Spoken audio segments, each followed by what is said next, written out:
Hello everyone, मैं सुनील। स्वागत है आप सबका। आज हम पढ़ने वाले हैं विद्यालय प्रबंधन एवं संबंधित समितियों के अंदर जो है एक टॉपिक है अपना शैक्षिक प्रबंधन। शैक्षिक प्रबंधन के अंदर हम पीफनर, डिमोक, इन्होंने क्या कुछ कहा है शैक्षिक प्रबंधन के बारे में, हेनरी फेयोल, लूथर गुलिक, इनके बारे में हम देखेंगे। चलिए शुरू करते हैं। सबसे पहले पीफनर से जो है शुरुआत करते हैं। पीफनर ने जो है शैक्षिक प्रबंधन के बारे में क्या कहा था।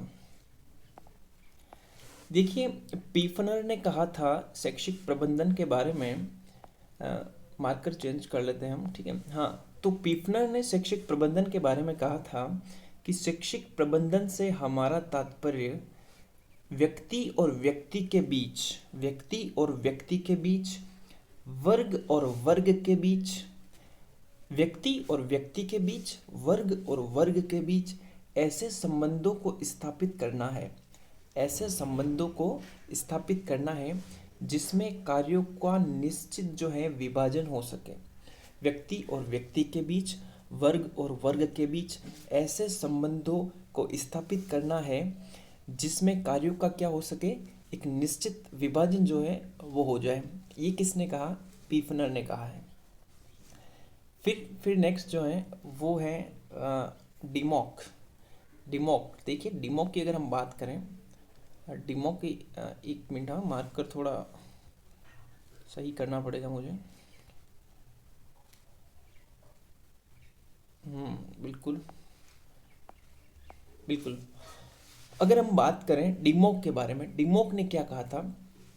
देखिए, डिमोक को एक परिभाषा जो है, आपको डिमोक को इस तरह से याद रखनी है। अपन एग्जाम के अंदर मॉक टेस्ट लगाते हैं, ठीक है। अभी मैं आपको रिलेट करके बताऊंगा क्या है इसका अर्थ। आपको मॉक टेस्ट के हिसाब से याद रखना, ठीक है। डिमोक पढ़ने के लिए बस केवल एक ट्रिक है, ठीक है। डिमोक ने क्या कहा था कि शैक्षिक प्रबंधन से तात्पर्य मानवीय संसाधनों का अधिकतम उचित उपयोग करना। जो मानवीय संसाधन है उनका मैक्सिमम जो है वो उचित उपयोग करना उसका, ठीक है, जिससे कि शिक्षा के पूर्व निर्धारित किए गए उद्देश्यों को प्राप्त किया जा सके। देखिए, डी मॉक मॉक टेस्ट याद रखना। मॉक टेस्ट के हिसाब से यहाँ पे क्या क्या जो है रिलेशन बन रहा, देखो यहाँ पे है कि मानवीय संसाधनों का अधिकतम उचित उपयोग करना, ये डी मॉक ने कहा है। और हम भी क्या करते हैं, कोई टेस्ट देते हैं तो उसके बाद टेस्ट देने के बाद उसकी व्याख्या लगाते हैं, मतलब उसका उचित उपयोग कर रहे हैं एक प्रकार से। इसी से आप रिलेट करके याद रख लीजिए।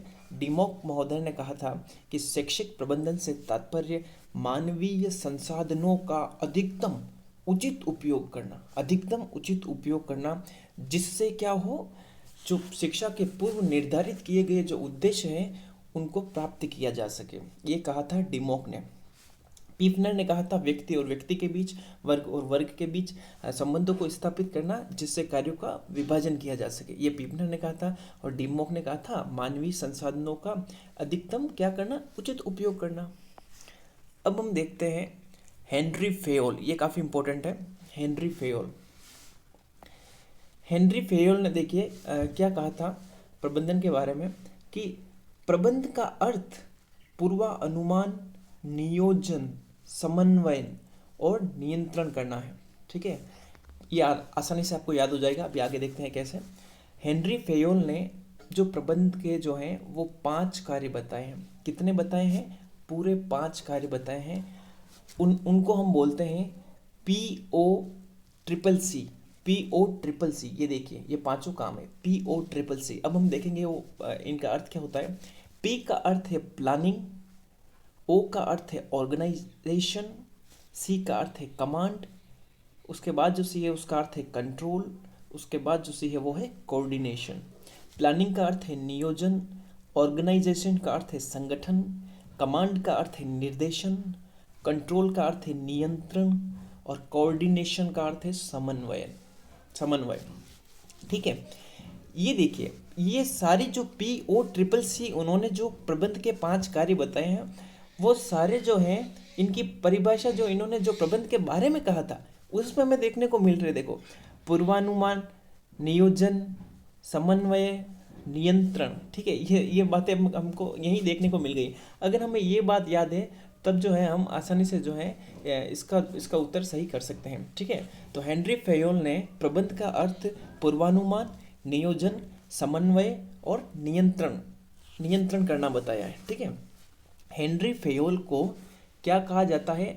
जो आधुनिक प्रबंध है, आधुनिक प्रबंध है, आधुनिक प्रबंध का क्या कहा जाता है? पिता कहा जाता है। आधुनिक प्रबंध का पिता कहा जाता है। इन्होंने प्रबंध के 14 सिद्धांत बताए। कितने? 14 सिद्धांत बताए। प्रबंध के 14 सिद्धांत किसने बताए? हेनरी फेयोल ने बताए। ठीक है, इनको आधुनिक प्रबंध का क्या कहा जाता है? पिता कहा जाता है। ठीक है, तो ये थे हेनरी फेयोल। अब हम देखते हैं लूथर गुलिक। ठीक है, लूथर गुलिक को पढ़ने से पहले हम देखते हैं, एक बात कही थी मेरी पार्कर फोलेट ने।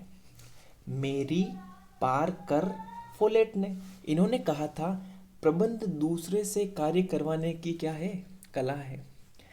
प्रबंध दूसरे से कार्य करवाने की कला है। मेरी पार्कर फोलेट का देखो ये कथन देखिए, उन्होंने कहा था। देखिए, अगर बात करें तो आप भी जो है अपने जो कोई काम हो, अगर मान लो बीएड की थी आपने, तो कोई ऐसे भी होते हैं कि भाई फाइल जो है वो काम किसी और से करवा लेते हैं कभी कभी, छोटे भाई बहनों से। तो यहाँ पे देखिए परिभाषा को रिलेट करके आप याद रख सकते हैं। मेरी पार्कर फोलेट ने कहा है कि प्रबंध जो है वो दूसरे से कार्य करवाने की क्या है? एक कला है। ठीक है, अब हम देखते हैं लूथर गुलिक।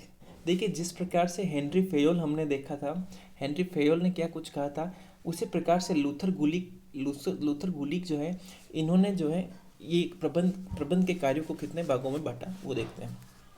लूथर गुलिक ने प्रबंध के कार्यों को जो है 7 भागों में बांटा। ठीक है, हेनरी फेयोल ने 5 में बांटा था कार्यों को प्रबंध के, इन्होंने 7 में बांटा। उन्होंने POCC की अवधारणा दी, इन्होंने दी पोस्ट कॉर्ब। ये देखिए, इन्होंने जो है पोस्ट कॉर्ब की अवधारणा दी है। जैसे कि POCC का अर्थ तो हमने देख लिया था, सभी का मीनिंग हमने देखा है। अब हम देखेंगे पोस्ट कॉर्ब का क्या अर्थ है। देखिए, जो कि लूथर गुलिक ने दी थी, प्रबंध के कार्यों को बताया है ये। ठीक है, देखिए प्रबंध के कार्यों को इन्होंने जो है 7 भागों में बांटा है, जैसे बताया। ठीक है, P का अर्थ है प्लानिंग, O का अर्थ है ऑर्गेनाइजेशन। ठीक है, S का अर्थ यहाँ पे देखिए आप, S का अर्थ है स्टाफिंग जिसे नियुक्तिकरण भी कहते हैं, स्टाफिंग जिसको नियुक्तिकरण कहते हैं। डी का अर्थ है डायरेक्टिंग का मतलब निर्देशन। ठीक है, और सी और ओ का अलग अलग अर्थ नहीं है, CO का एक ही है जिसको बोलते हैं कोऑर्डिनेशन।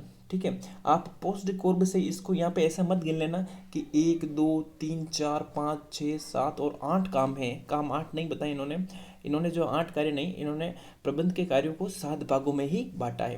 पोस्ट कॉर्ब जिसमें CO जो है उसको कोऑर्डिनेशन कहते हैं। ये अलग अलग नहीं है, C अलग नहीं है, O अलग नहीं है, एक ही बात है। CO को बोलते हैं कोऑर्डिनेशन, समन्वय। ठीक है, और R का अर्थ है रिपोर्टिंग, प्रतिवेदन, रिपोर्टिंग। और B का अर्थ है बजटिंग, यानी कि बजट निर्माण। तो ये था लूथर गुलिक का पोस्ट कॉर्ब का, जो उन्होंने पोस्ट कॉर्ब के बारे में बताए हैं, वो 7 कार्य जो हैं वो हैं पोस्ट कॉर्ब। ठीक है, लूथर गुलिक को आधुनिक प्रबंध का जो पिता है वो तो कहा जाता है हेनरी फेयोल को। लूथर गुलिक को जो है इनको शैक्षिक प्रबंध का जनक कहते हैं। पिता शब्द आ जाए उधर तो वो याद रखना हेनरी फेयोल, और शैक्षिक प्रबंध का जनक या शैक्षिक नियोजन का जनक कौन है? यह है लूथर गुलिक। तो ये थी शैक्षिक प्रबंधन की परिभाषाएं और हेनरी फेयोल और लूथर गुलिक के प्रबंध के कार्य। अगर आपको वीडियो अच्छा लगे तो इसको अधिक से अधिक शेयर करें, और कोई भी डाउट हो तो कमेंट बॉक्स में ज़रूर लिखें। धन्यवाद।